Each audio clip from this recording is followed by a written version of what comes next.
That's a very pertinent question, and I think the truth of the matter is that there's a lot that needs to be done from a policy perspective to create a conducive environment for businesses to thrive. The statistics of this country say that most of the jobs are with small businesses, small and medium-sized enterprises, the SMEs. Yeah. But most of the policies are not made for the SMEs. That is the most interesting thing. The person crafting the policy is thinking about the corporates, but how many corporates do we have? So government, first and foremost, must create policies that favor the small businesses. I will give you a very simple example. Since the county governments came, do you know that, for example, if you take your branded vehicle, if you have a branded vehicle in the capital, in Nairobi, and you've paid an advertising license in CBD, did you know that sometimes when you go to another county, they expect you to have paid a license for you to go there with a branded vehicle? Yeah. You can imagine how ridiculous it is for a country that has that many number of counties. It is like, if you're going to go with your branded vehicle written Trio Media from Nairobi County to the 47 counties of the country, you are expected to have paid licenses for all of these. I mean, what kind of a policy is that? So there's a way in which, even though we have devolved, and even though we have devolved units, there's a way in which we must come back to think as a country. Are these policies really good in encouraging enterprise in the country? And the answer is that they are not. So I would say that there's a lot of gap in terms of how policies are made. And I think one of the mistakes we make is that we assume that because someone has been appointed to a particular position by government, he understands everything to do with that particular sector. We need to encourage the people who are holding these positions to actually interact with the small businesses, to hear the pain points and to hear the areas of improvement for us to be able to move businesses forward in this country. Because like you say, we are relying on small businesses to create jobs. Yeah. We are relying on small businesses to create the much needed employment for the young people in this country. Yeah. I saw another tweet a few days ago on taxation of importing a vehicle, and it was ridiculous. So another thing is also taxes. I've never heard of a country that prospered for overtaxing its citizens. Do you feel like, especially when it comes to cars, importing cars, do you feel like the tax is appropriate, or is it just high like every other thing in this country? Is there a place where you feel like you paid double? Because for me, when I go to the ATM to withdraw money, there's an amount that's deducted. Yeah. When I go to the shop to buy milk, there's another amount that's deducted. It feels like I'm paying double tax, Yeah. Like so now apparently if you start a side hustle on Facebook of selling to socks, you're also expected to pay tax. You're like literally paying tax your entire life. To just live in this country, you're paying. So when it comes to importing cars, I understand that it's very important to regulate that, but we are working towards building an economy. We need to be very mobile. We are building an expressway.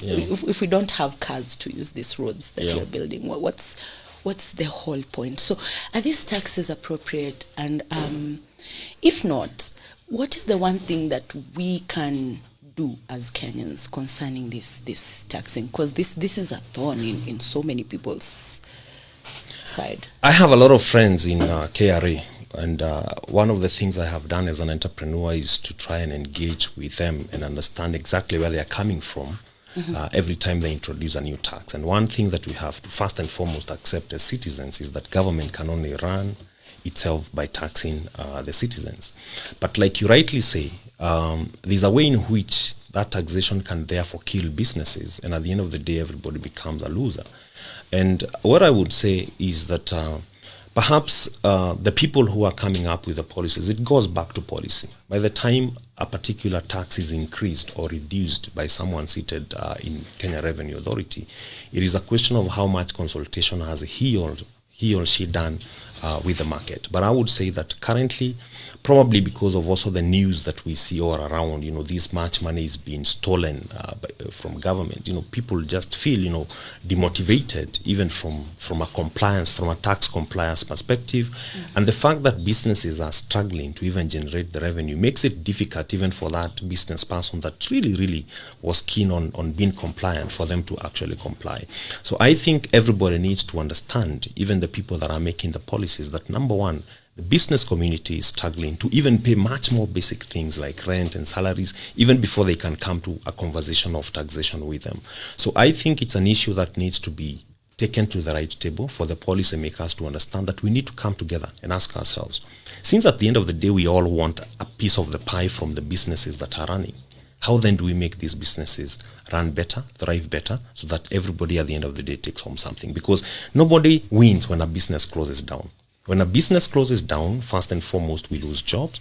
And even that tax, that little tax that would have been collected from that business is at the end of the day not collected. Yeah.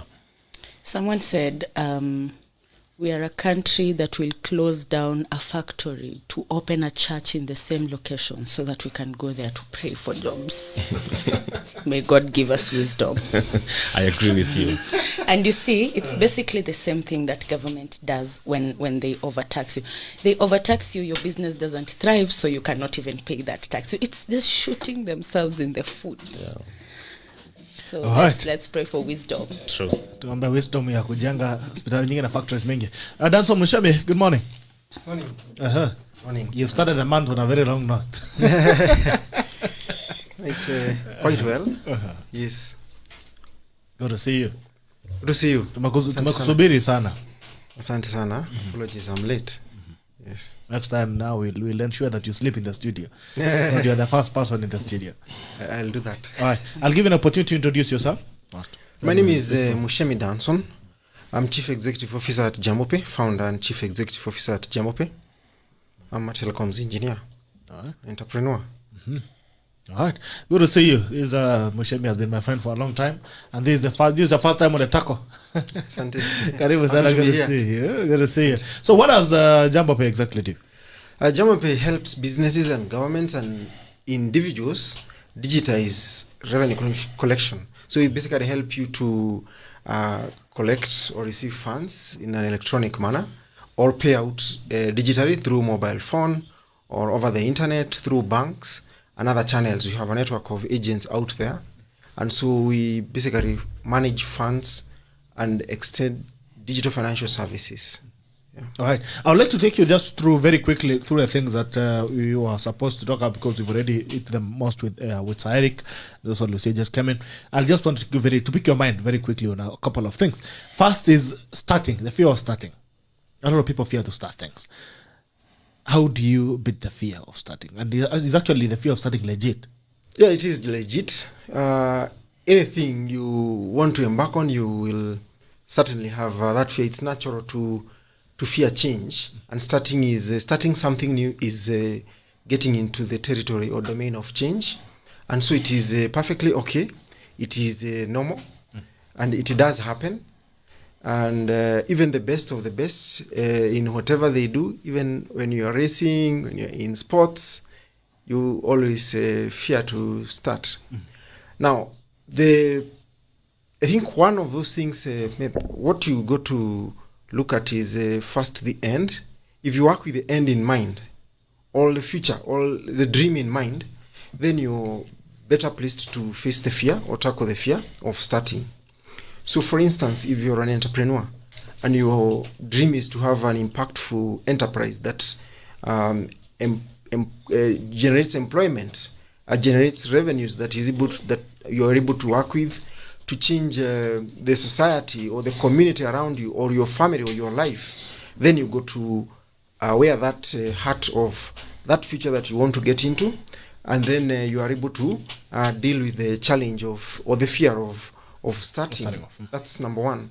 I think secondly is you also got to be bold enough to know that the biggest challenge, the biggest pain, the risks that you're likely to face, bigger than even not starting, is remaining in a position and so you got to always be on the move. And I think that mentality would help, or does help someone to people are struggling to start off.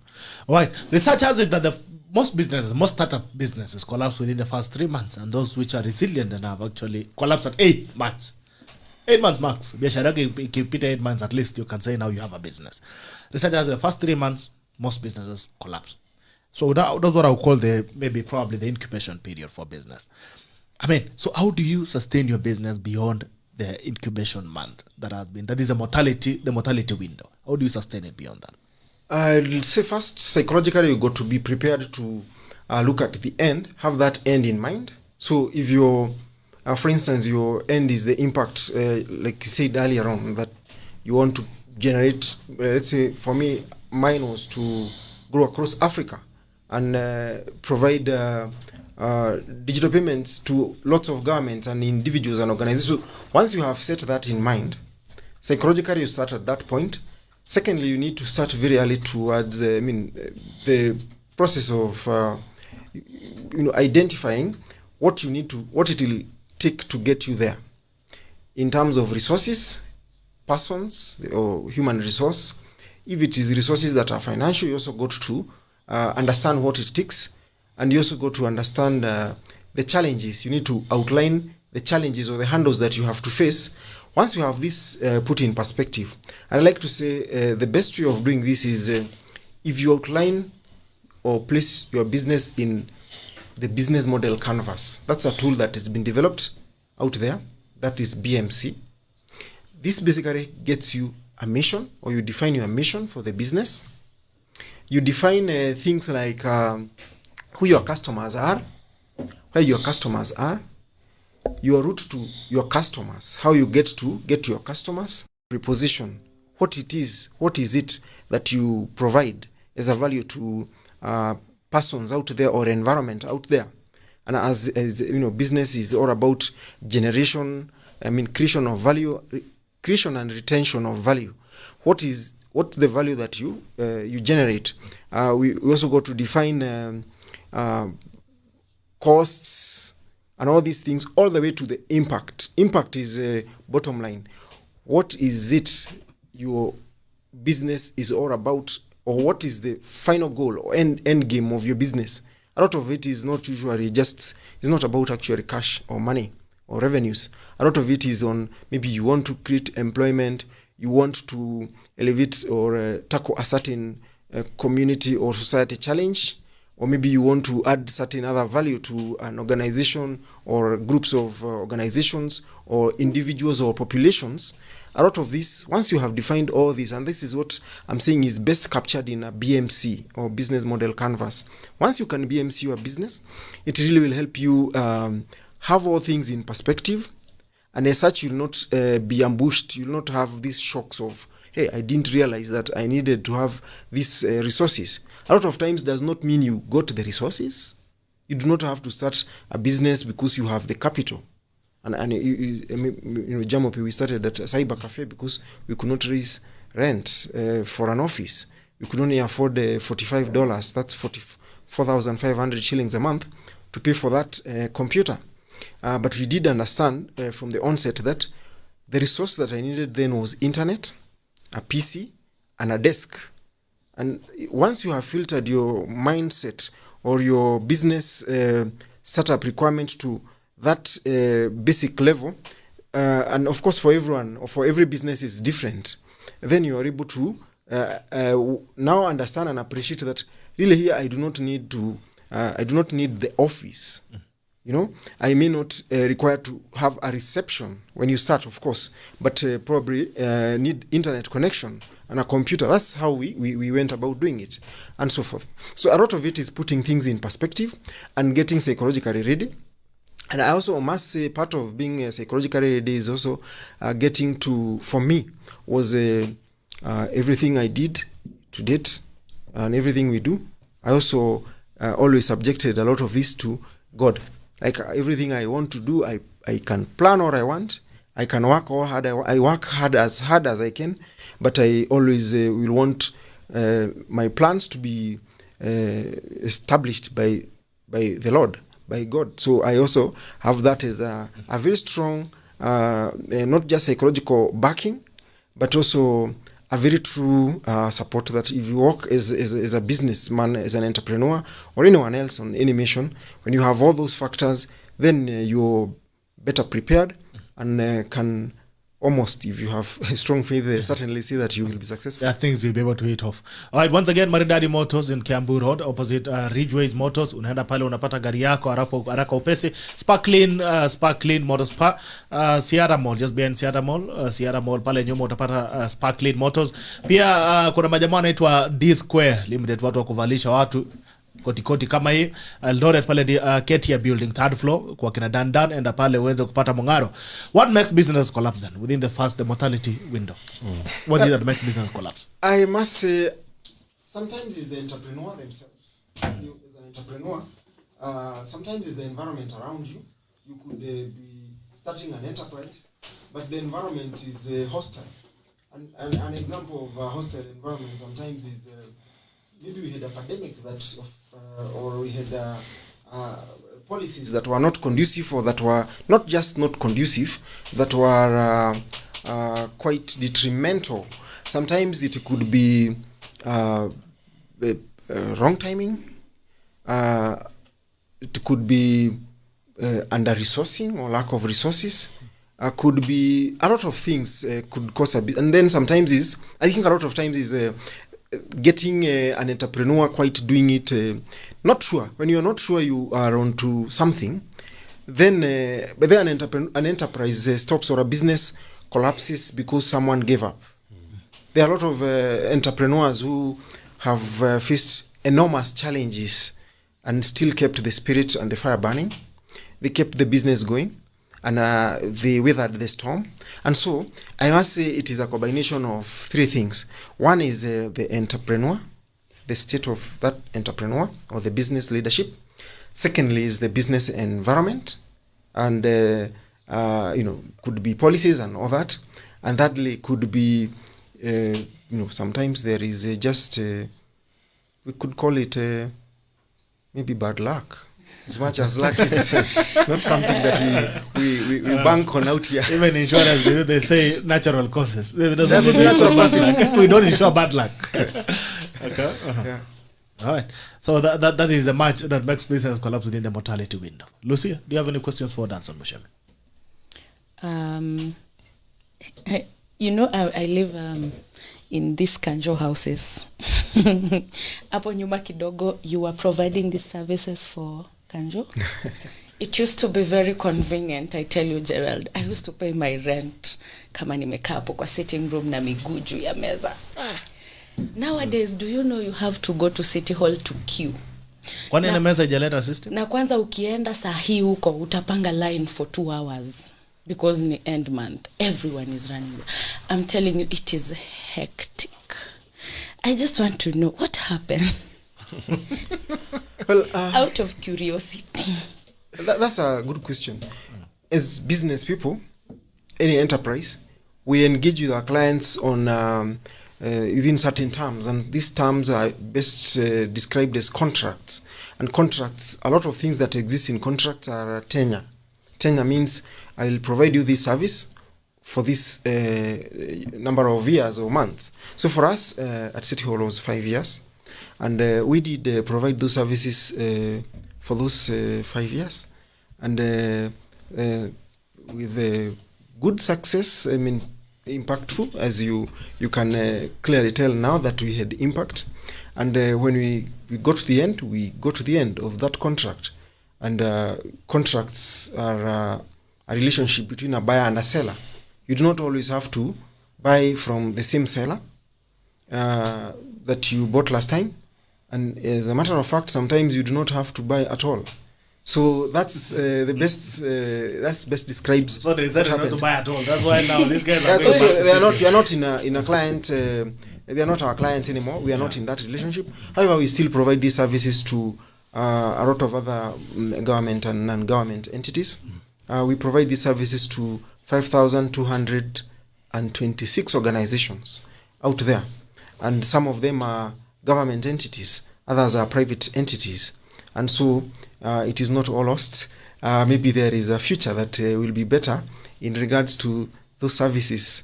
Maybe she needs to move houses now to where you're providing services. maybe, but then I think you also need to speak to we now have a deputy governor who's supposed to be acting governor. Maybe you need to speak to her, and I think I need to speak to Edgar Obare ndo anipe chai vizuri bana. Utanipatia chai vizuri. You think the state is not being served? It is not. It is not. Okay. But then I'd also there's a certain phobia, especially where government is involved, from moving from analog systems to fully digitizing their systems. And even when they do, then they put these old people wenye wanataka kufinya keyboard ni kama kuku inakula mind, you know? Like our ICT cabinet secretary is very young. Where does the disconnect happen? I say that that this government's policy is quite digitizing. It's a good policy. The government really wants and supports digitization. I am aware of there are a lot of initiatives to digitize, and so it's a good government is moving in a good direction. Honestly speaking, there is a lot of digitization of services. We got lots of ministries and departments have now digitized or are digitizing as a policy. And I must say, of course, any change takes time, and any change has resistance. Resistance is what you feel today could be at an individual level, but not at a government policy level. I must say, there is it's individuals within probably certain government entities, others probably outside government entities, but the policies and guidelines and initiatives all points to a government that's keen on extending services through digital platforms or digitizing and automating functions and service delivery. And so it's a phase. Any change that happens, a lot of times change of large magnitude will face such challenges. Yes. All right. But let's get back to you, Sir Eric MWANGI, CEO MARIDADY Motors. This issue of criticism. Mm-hmm. You start off, and then you find people, 100 people who know better what you want to do than you, and they find every corner and every reason to criticize you. Sometimes very harshly, sometimes very negatively. Sometimes most of the business actually collapse even at the start of them because of criticism. Yeah. Even from close people that maybe you share an idea that, hey, LUCIA.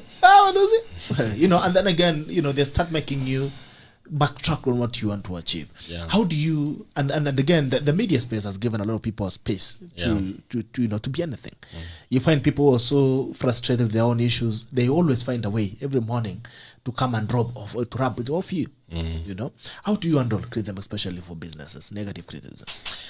That is actually a very important part of the entrepreneur's journey, the mental warfare that he's going to go through. And I'm glad that the CEO JAMBOPAY has alluded to the fact that sometimes a business will collapse because the entrepreneur has collapsed from within. Because if an entrepreneur gives up on his business, then there is nobody else to fight for that business, really. But criticism is a reality of life in anything that you're going to do. Even if you're just planting a tree, there is someone who has an idea that you should have planted a different tree, or you should have planted it at a different point. So I think entrepreneurs have to develop that mental ability to face off criticism and know that it's going to be there. Now, the coming of the online life, digital life, because we all nowadays have a digital life. Every brand has a digital life, and it is important for brands to have a digital life because there's a lot of market in the online space. You have to appreciate the good and the bad. We talk. See, there's a market you're going to access because the internet exists. Sure. Yeah, and that market is bigger than the geographical market that your brand could traditionally access. But you also have to appreciate that that comes with the bad.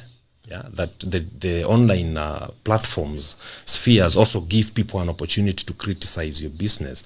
Sometimes this criticism is constructive, sometimes it is not constructive. And I think for you as the entrepreneur, and what I do, for example, at Maridadi Motors, we look at every criticism that we receive and classify it. If, for example, you're getting criticized by a client who has bought from you before, or a client who has paid money to you, then you need to take that criticism very seriously. I mean, that is like your spouse It's talking coming to from you. an experience, yes. Yes, it's someone that has a relationship with you. It's someone that has demonstrated willingness to do business with you. So if they have feedback for you, you've got to be willing to listen to that feedback. But Bitok, there is also criticism that is just empty. It's just a guy who is frustrated in his own life and is projecting his frustration to any Tom, Dick, and Harry that he can find. And if you're the Tom or the Dick or the Harry that he's finding online that morning, he's going to pour his frustrations on you. So that is criticism that you do not need to take very seriously. I would give you one story of a guy who kept my online team busy with criticism online on one Friday evening. And the following morning, the team updated me and I told them, let me get in touch with this guy. And when we got in touch with the guy, by Saturday afternoon, he was in our offices apologizing, saying, please just understand, I was just having a bad day yesterday. I was just having a bad day. So what I would tell entrepreneurs is, don't take some of this criticism to heart. Sometimes you need to listen to the criticism with your mind. Yeah, you can listen to it with your mind, but you don't take it to heart. Learn from it when it is constructive. Understand also that some of it could be sponsored by competitors, by haters, by people who don't want to see you making progress. But if you're going to listen only to the negative criticism and decide, man, I don't want to be criticized, so I'm not going to try anything, then you will never make progress in life, because you will be criticized for anything that you want to try in this life. Even if you just want to compose a song for yourself to sing in the bathroom, it is your song to sing, but there is someone who is going to criticize that.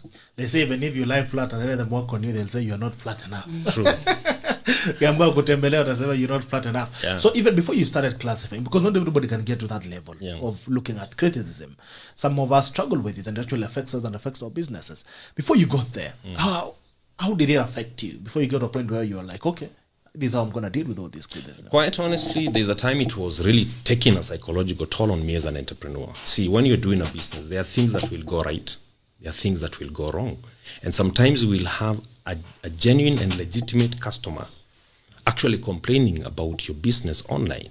And what that means is that your brand is out there being criticized, and sometimes as the entrepreneur behind the brand, sometimes, for example, if you criticize Trio Media, you are in one way or the other criticizing Bitok and his team. If you criticize JAMBOPAY, you are criticizing Danson and his team. And sometimes this can go to heart, and it can be very, very, very discouraging. But I want to tell entrepreneurs that it gets better.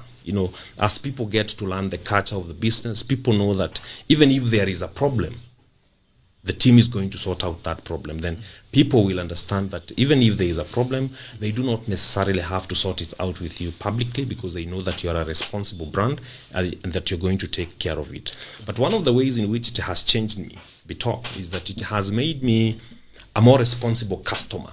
When I am the one buying, for example, and I am buying from a small business or a big business, even when there is a problem, I think I try to be a bit more understanding, to try and make sure that even if there is a problem, really, I do not have to expose that company, embarrass them, humiliate them and all that. I buy reasonably as a human being, understanding that these things happen in business, that sometimes the teller serving you at the bank could be on the verge of collapse from within. You could be talking to someone who is planning to kill himself in the evening because they are hopeless and they are empty from within. So I think it has also trained me to be a human customer. That even when I am dealing with that waiter in the hotel, that guard at the shopping mall, you understand that you're dealing with human beings. Sometimes they could be going through challenges, and sometimes they just need some encouragement from you, and they are going to offer a better service tomorrow. So you'd say where you are now, you can deal very well with criticism. I am happy to be criticized. I am happy to hold a debate with the market online on any product or any issue that we tackle as Maridadi Motors. I am happy to engage. Why? Because this is a good way of getting better. And There's a book called Hug Your Haters. And the book says, it's actually called Hug Your Haters. I cannot remember the writer. But the writer says that criticism is actually a gift to your business. Someone is giving you free consultancy. It's a customer telling you, if you did it this way, I would be a happier customer. I would actually pay you more for it. So I think it's just also how we look at it. Let us look at it from a professional perspective. It is not people trying to attack you personally most of the times. Sometimes it is the market giving you feedback that this is how you can do it better. All right. Muchemi, Hi. criticism. Have you ever had to struggle with criticism at JAMBOPAY? Yes, I have. All the time. We are a digital organization, and so we are exposed to a lot of criticism. Yes, from more, not just online, sometimes offline, and others from government entities. So from all quarters, we have faced criticism, and they are welcome. Okay. How have you been able to deal with this criticism, especially, online malice and all that, things that go around? How have you been able to deal with this? Does it keep you awake at night? Well, criticism is actually a gift. I must confirm that is actually, indeed, is a gift you get from your customers. Sometimes they are not your customers, but people out there. I've personally dealt with criticism by first accepting that you should be criticized, and it's not a bad thing at all. After all, once you're in business or doing anything that is touching on another entity that is not yourself, you should expect that criticism should. So once is accepting that there should be criticism, and in fact, I also realized quite early that if criticism is not coming, I'm probably doing something wrong somewhere. Something is going wrong somewhere, or someone is not being honest with you if you're not getting criticism. And secondly, getting to understand there is the business and there is yourself.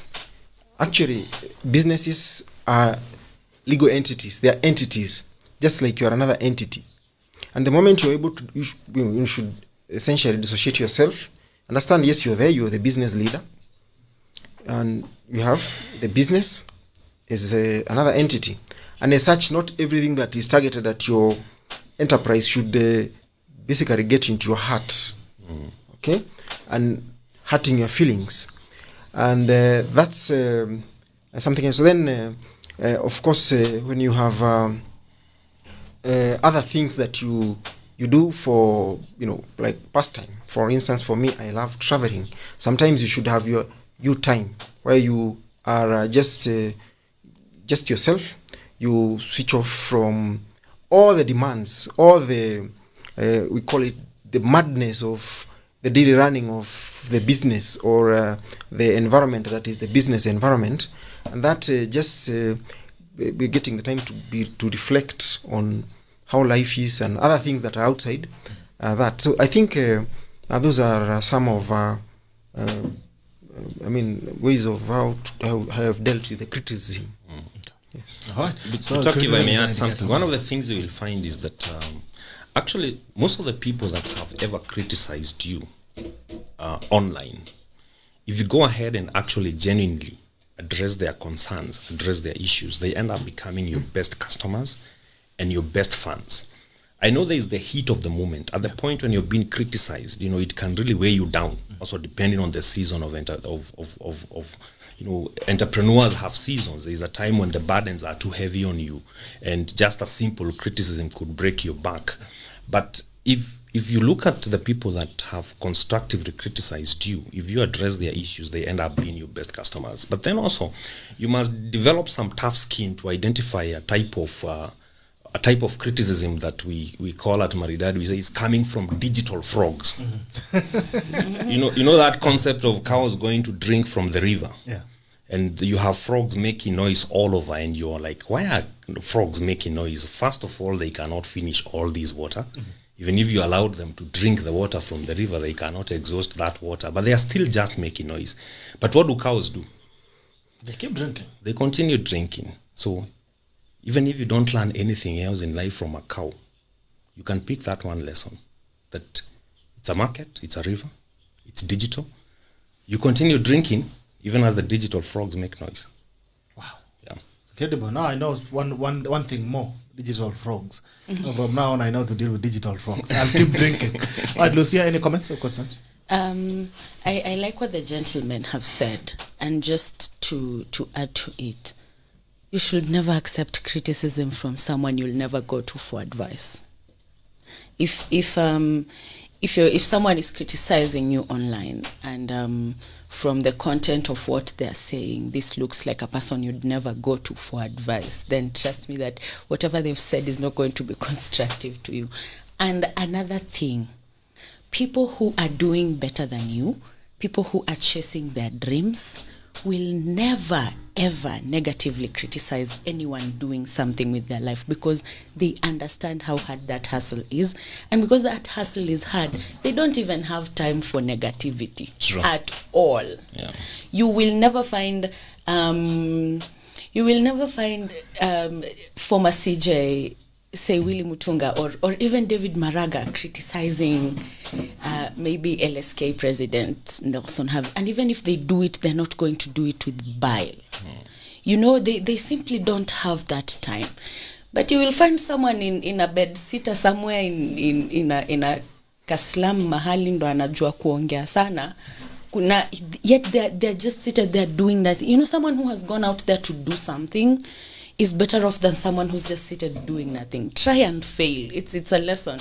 But just don't sit there and feel like you're entitled to giving people an opinion just because you have one. All right. Just because you have an opinion doesn't mean you should actually give it out. Yeah. All right. Eric, a lot of businesses collapse at their best level. Yeah. Businesses grow, you know, you see them thriving. Then it gets to a point where it falls with a thud, quite literally. Yeah. Like, and that's the end of it. There's that feeling of entrepreneurs where they feel they have arrived. Ilo story ya nimefika. Yeah. You know, I've arrived here. They stop listening to the people they started off with. They stop listening to advice. They stop listening to the employees. They got a point of feel, you know, I'm the boss, I'm the CEO. I know that this is my business. I own the vision and I know these things. And things keep changing. The mindset that you started the business with is not necessarily the same mindset 10 years later. Yeah. Right? A lot of businesses get to a point of destination, you know, the suffrage of destination syndrome. You feel we have arrived and you stop doing things differently. You unakatu, unazuba, then it falls. A successful business, building a successful business at times is easy. Sustaining it is something else. Being at the top. Yeah. What does it take to sustain a business that has gotten to a point where maybe the owners are you know, nimefika, we are here. We've taken over the market. This is us. There's nobody who can do anything about it. If there's anything that can set up an individual or a business for failure, is success.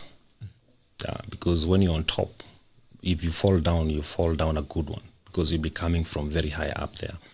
And I think this speaks to the humanity of the entrepreneur, because you must always remember that you're human, and the qualities of being human are that you don't know it all.